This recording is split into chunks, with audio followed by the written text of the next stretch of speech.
Hello there. What is going on, everyone? Today we're going to be taking a look at the Rebel Veterans Unit expansion for Star Wars Legion. This is the Rebel Veterans preview. They just published an article showing us a little bit more of the Rebel Veterans, our Hoth Troopers. And you know I love them Hoth Troopers with all the Hoth terrain that I love to play on. For when I play Legion and a lot of my battle reports, I'm usually always using that Hoth terrain, and I'm just so excited to have more Hoth Troopers.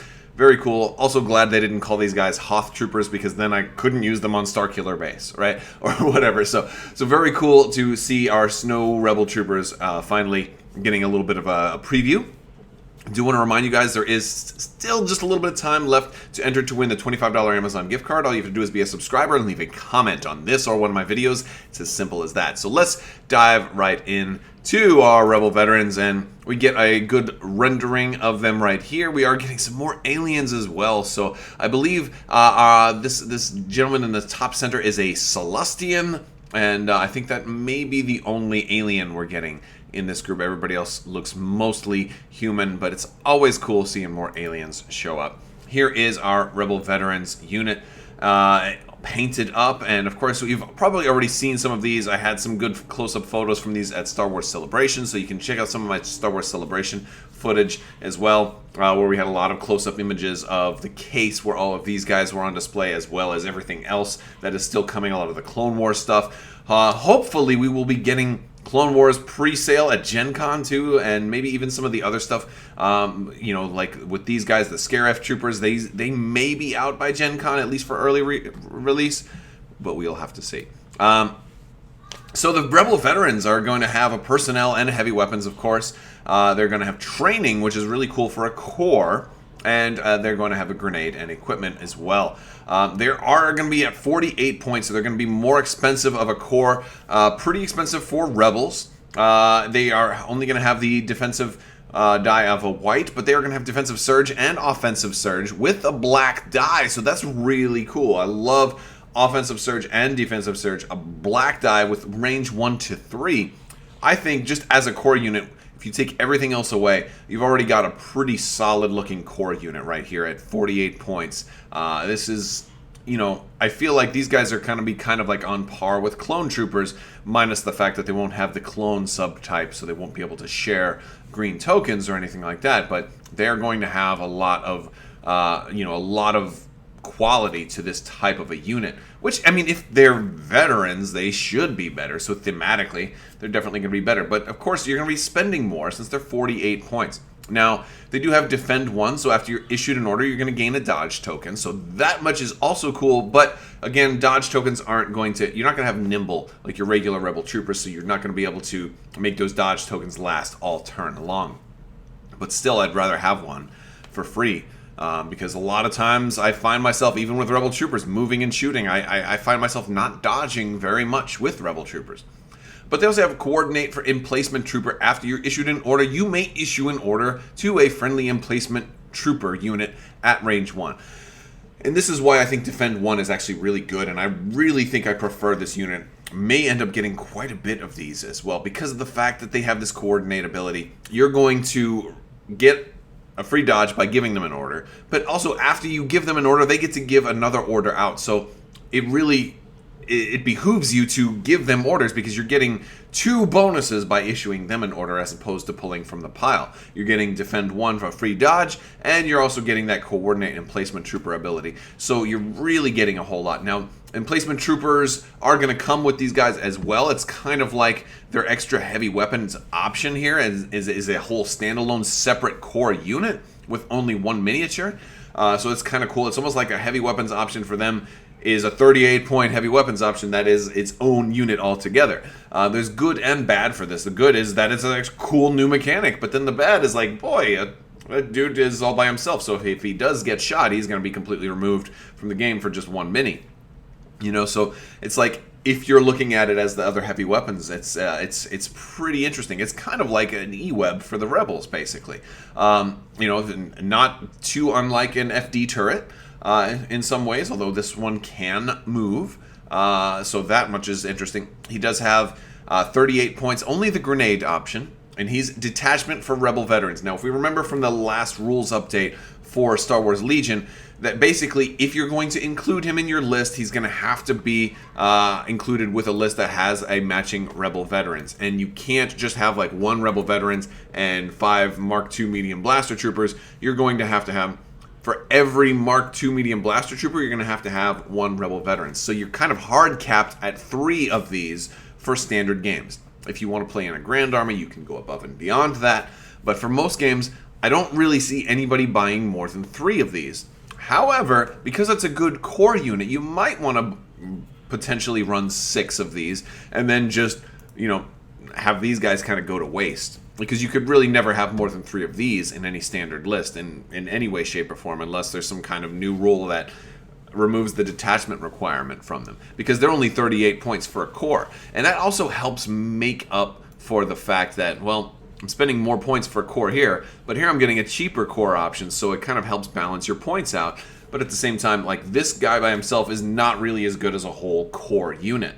And so they're going to work together because you've got fire support here. When another friendly unit performs a ranged attack, if you have a face-up order token, which hopefully you should because you gave an order to your Rebel Veterans, each mini may add an eligible weapon to the attack pool. An eligible weapon, so you could add your A280 blaster rifle, or if you're pointed right at them, you can fire the Mark II medium blaster, that big heavy boom boom boom, that tripod blaster, and that one's gonna roll 4 black dice, and it's got critical 2 on the weapon.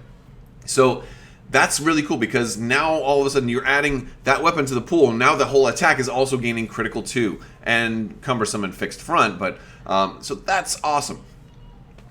So critical 2 again, you can change 2 of your surges to a critical, and even if these guys all roll well, if somebody else has like a surge or whatever, like it's not like you need to separate which dice are which.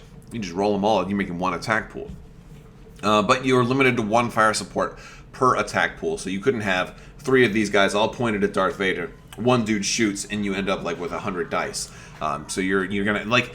These guys are really kind of like designed to work together with the Rebel Veterans, enhancing them. And so what it's going to be like, in my opinion, it's going to kind of be like if you can set it up right, because these guys also have to deploy at range 1 of the Rebel Veterans, so you kind of have to have them close to them. If possible. It is theoretically possible that there won't be room, and then you might have to deploy them somewhere else, and so that could potentially work. And that's all talked about in the current rules reference guide. But they also have full pivot, reposition, and sentinel. So like a lot of standard turret kind of stuff. Sentinel is nice. Reposition is helpful, so when they do move, they're only speed 1, and I believe they're on that medium kind of base. So they're going to be using the notched base and full pivot, which is nice. They can totally turn around and reposition. They can. Before or after they move, they can get that free pivot. So that's all very good. It makes them kind of handle a little bit like a trooper. He's just going to set that thing up. And of course, the blaster has cumbersome, so they're not going to like move and shoot. They're going to probably like move and standby or just wait. Ideally, you'll probably just have these guys sitting with the face-up order and not attacking on their own. More than likely, they'll be adding their 4 dice to another attack to make a really, really strong attack, which is kind of what the Rebel Veterans want to do. Now, what I like about this is the fact that it's adding critical 2 because you're adding a weapon. You have to be pointed that way, and if you're not pointed that way, you can still just roll the 1 extra black die. But at the same time, what I don't like about this is you are like you're losing activations because it effectively, if you use the fire support, then you don't get to activate these guys as normal. They don't get to make their own independent shots. They don't get to put their own suppression on somebody, and it cuts you down in activation order. So you might be sitting there like, well, I spent 48. Maybe you spend 60 points on the Rebel Veterans and then 38. So you're looking at like almost 100 points for just a single core unit's worth of actual activation. And that can hurt you during the activation game. You'll win the deployment game because you'll have extra stuff that needs to be deployed, although granted these guys do have to go close to their detachment. But at the same time, and maybe that's worth it, but you might lose the activation order from round to round. But you don't have to, though. You can totally just like have these guys stall. And so I kind of like that. It gives you some flexibility. I'm just not really sure if I want to like dump 2 activations into a single activation because sometimes I really like to wait. So this might cause you to want to balance things out a little bit. Like maybe do 2 Rebel Veterans with 2 Mark II blasters and then 2 regular Rebel Troopers. This way you're kind of not going completely, because like you might end up having like only like 5 activations in the right list, and you know that could really you could suffer for that potentially. Might be really fun though, and that counts for a lot too. So let's take a look at some of the other upgrades we're going to get. We're going to get a copy of Endurance. We've already seen this with Sabine and Bosk, and I believe these are also coming with Tauntauns. But yeah, Endurance is good. This is another place you're going to get that. Removing a suppression token at the end. And we're going to get a Rebel Veteran Mini, obviously, right? And here's our heavy weapons for the Rebel Veterans unit.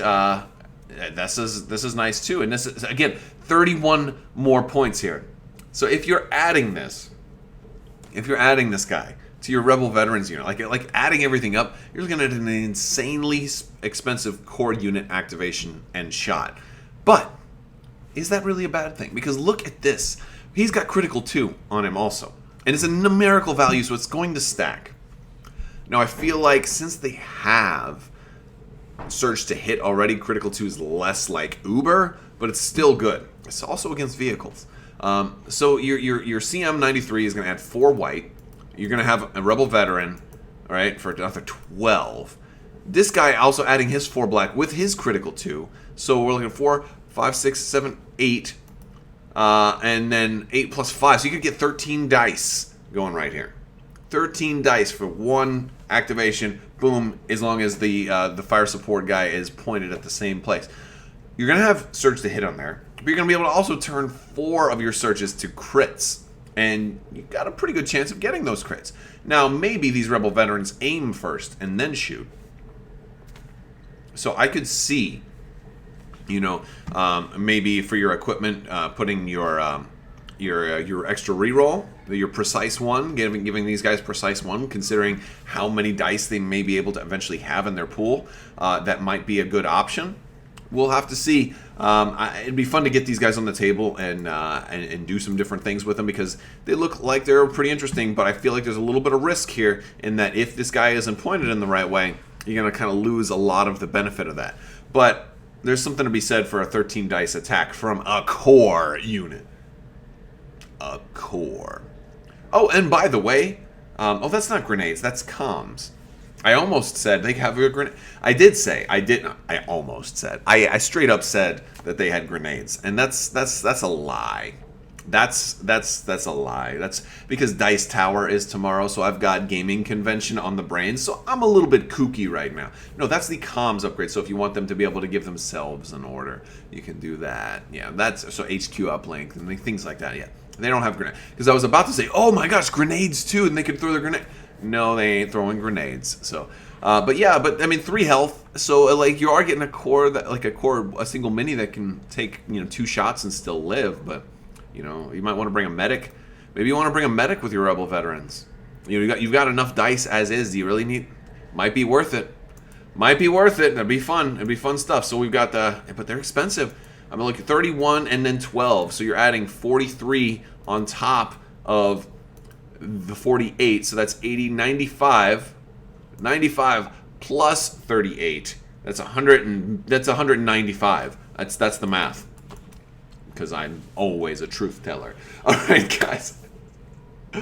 It's just been crazy. So much Legion stuff lately. So yeah, I want to thank you guys so much for watching this video. If you like this video, go ahead and give it a thumbs up. Let me know what you think in the comments below. Don't forget to check out Crabbok.com. You can check me out on Discord as well. Come in there and chat with us. If you're going to be in Orlando this weekend, come to Dice Tower. Well, it's already sold out, so hopefully you already got a ticket.